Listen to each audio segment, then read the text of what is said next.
Bonjour, aujourd'hui un nouveau thème qui est mouvement et interaction et nous allons voir quelques rappels de cinquième pour caractériser un mouvement. Commençons tout d'abord avec la trajectoire d'un objet. La trajectoire d'un objet, c'est l'ensemble des positions qu'il occupe au cours de son mouvement. On la représente d'ailleurs sur un schéma avec une ligne continue. La trajectoire rectiligne tout d'abord, c'est quand les positions de l'objet ou du mobile sont en position alignée comme la moto ci-contre. Par exemple, nous avons le téléphérique ci-dessous. On distingue aussi les objets qui se déplacent en forme de cercle ou d'arc de cercle. Il s'agit donc de trajectoires circulaires comme pour les cabines d'une roue ou alors pour les planètes qui tournent autour du Soleil. Et enfin, les trajectoires curvilignes qui représentent des objets qui ont une trajectoire avec des positions en forme de courbe quelconque, par exemple un ballon de basket que l'on lancerait dans un panier. Tout objet a une vitesse. En effet, le mobile qui parcourt une distance d en un temps t possède une vitesse v. Pour la calculer, il faut simplement diviser la distance par le temps, soit v est égal d sur t. La vitesse s'exprime en mètres par seconde. En effet, la distance se mesure en mètres et le temps en secondes. On peut aussi calculer la vitesse en kilomètres par heure. Dans ce cas, la distance sera en kilomètres et le temps en heures.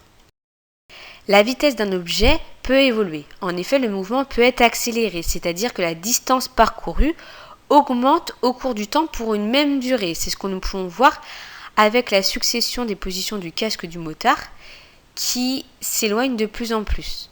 La vitesse augmente donc. Le mouvement peut être aussi ralenti. Dans ce cas, c'est l'inverse. La distance parcourue diminue pour une même durée. Le casque se rapproche de plus en plus. La vitesse diminue donc. Le mouvement peut aussi être uniforme. Dans ce cas, la distance parcourue reste la même pour une même durée. La vitesse est constante. Nous pouvons être amenés à calculer non pas la vitesse, mais la distance ou le temps. Pour cela, nous savons que V est égal à D divisé par T.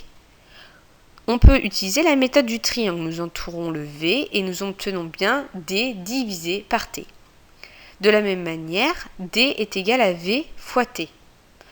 La méthode du triangle nous donne bien cette relation. T est égal à D divisé par V. La méthode du triangle nous donne aussi cette équation. Il y a aussi la méthode du 6 est égal à 3 fois 2.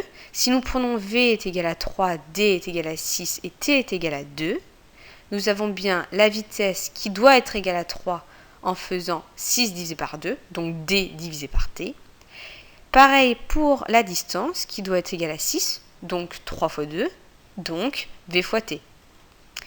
Idem pour le temps qui est égal à 2, donc pour cela il faut faire 6 divisé par 3, donc D divisé par V. Terminons ces rappels avec la relativité du mouvement. La nature d'un mouvement dépend de l'observateur que l'on choisit. En effet, lorsque l'on étudie le mouvement d'un objet, on le fait toujours par rapport à un autre objet que l'on appelle référentiel.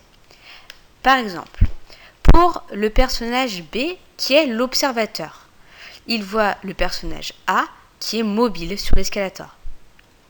Dans le second exemple, le personnage B est toujours l'observateur, mais cette fois-ci, il est sur l'escalator avec le personnage A. Dans ce cas, pour l'observateur B, le personnage A est immobile. Pour un mobile sur Terre, on prend comme référentiel le sol. Voilà pour les rappels de cinquième sur les mouvements et interactions. À bientôt!